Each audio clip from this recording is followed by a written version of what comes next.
नमस्कार साथियों, आपका एक बार फिर से स्वागत है आपके अपने YouTube चैनल मार्गदर्शन रवि सर में।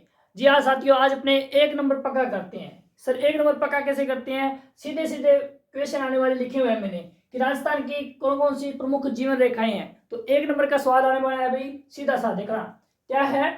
राजस्थान की जीवन रेखा किसे कहते हैं? तो इंदिरा गांधी नहर को कहते हैं। किसे कहते हैं? इंदिरा गांधी नहर को कहते हैं। गंगानगर की जीवन रेखा किसे कहते हैं? तो गंग नहर को कहते हैं। किस कहते हैं? गंग नहर को कहते हैं। थार की या पश्चिमी राजस्थान की जीवन रेखा किसे कहते हैं? तो लूनी को कहते हैं। किसे कहते हैं? लूनी को कहते हैं।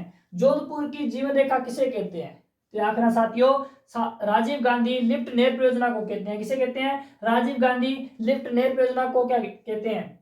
जयपुर की जीवन रेखा किसे कहते हैं? तो याद रखना साथियों, अमानी शाह के नाला को कहते हैं। बीकानेर की जीवन रेखा किसे कहते हैं? तो लूणकरण झील को कहते हैं। राजसमंद की जीवन रेखा किसे कहते हैं? तो नंदसमंद झील को कहते हैं। किसे कहते हैं? नंदसमंद झील को कहते हैं। भीलवाड़ा की जीवन रेखा किसे कहते हैं? तो मेजा बांध को कहते हैं। भरतपुर की जीवन रेखा किसे कहते हैं? तो मोती झील को कहते हैं। तो याद रखना साथियों, एक नंबर का क्वेश्चन पक्का आने वाला है, तो एक नंबर अपना पक्का कर लेना।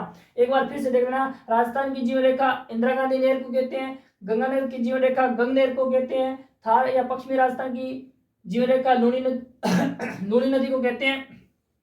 लूनी नदी को कहते हैं। जोधपुर की जीवन रेखा राजीव गांधी लिफ्ट नहर को कहते हैं। जयपुर की जीवन रेखा अमानी शाह के नाला को कहते हैं। बीकानेर की जीवन रेखा लूणकरण झील को कहते हैं। राजसमंद की जीवन रेखा नंदसमंद झील को कहते हैं। भीलवाड़ा की जीवन रेखा मेजा बांध को कहते हैं। भरतपुर की जीवन रेखा मोती झील को कहते हैं। तो साथियों, ये क्या थी? एक नंबर का क्वेश्चन था, तो एक नंबर अपना पक्का कर लेना। यदि आपको ये वीडियो अच्छी लगी है तो वीडियो को लाइक, कमेंट और चैनल को सब्सक्राइब करना और वीडियो को अधिक से अधिक आगे शेयर करना कि और भी अन्य साथियों को इसका लाभ प्राप्त हो सके। धन्यवाद।